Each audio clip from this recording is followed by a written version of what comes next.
Aloha. This is Emily Thoreau-Threat, host of the Grief and Happiness podcast.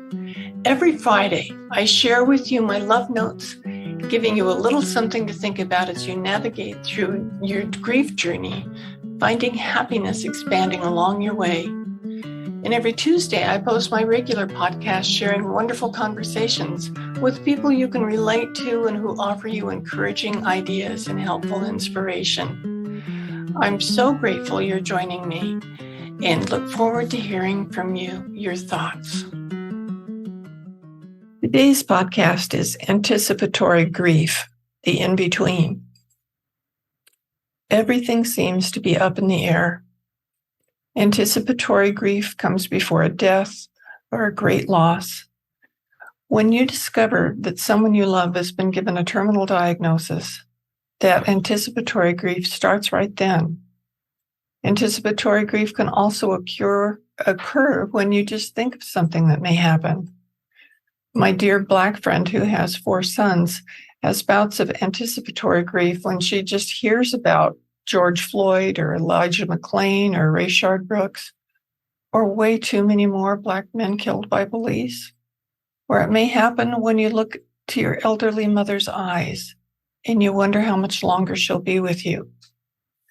When you deal with anticipatory grief, you're likely to have a constantly shifting range of feelings which keep you off balance so that you never quite know what is actually happening.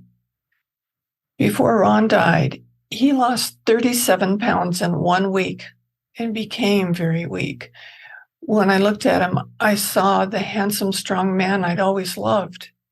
I was shocked later when I saw a picture of him taken at that time, which showed a weak, emaciated man, not my Ron. We tend to see what our hearts want to see. I dealt with my anticipatory grief by staying so busy with his care that I didn't allow myself to think that soon I would no longer have those tasks to keep me busy. I vacillated between holding on and letting go. One thing that is more certain is that grief will enter your life. The experience you are having now might help you prepare for it, or it may have the opposite effect of terrifying you with the thought of having the experience again. Recognizing when grief may be coming can allow you to start to deal with it before the situation is acute. The most important 2 things to deal with at this time are spending the best quality time possible with your loved one and taking the best possible care of yourself. Ron and I did very well by always focusing on the present moment. We would talk or meditate or just sit together.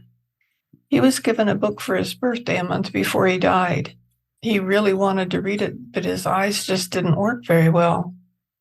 So I read the whole book to him. That time together was so precious. Take time to say everything you want to say, ask everything you want to know, forgive anything that's left hanging, and be sure you know your loved one's wishes about everything important. Take very good care of your physical and emotional health. Seek out others in similar situations and hear their stories. Often we think we're the only one to experience something like this, and no one understands how we feel. Yet, that's not the truth. Your experience is unique to you, but there are lots of people out there with similar experiences you can learn from.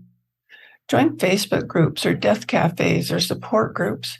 Read good books or blogs.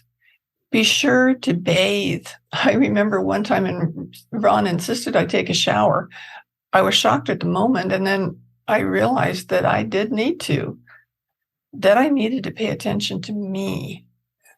I would also forget to eat, and I had 2 bad falls that slowed me down because I was just moving too fast. Take a deep, hard look at yourself and discover what's most important to you and focus on that. You can also help others whom you see entering this territory.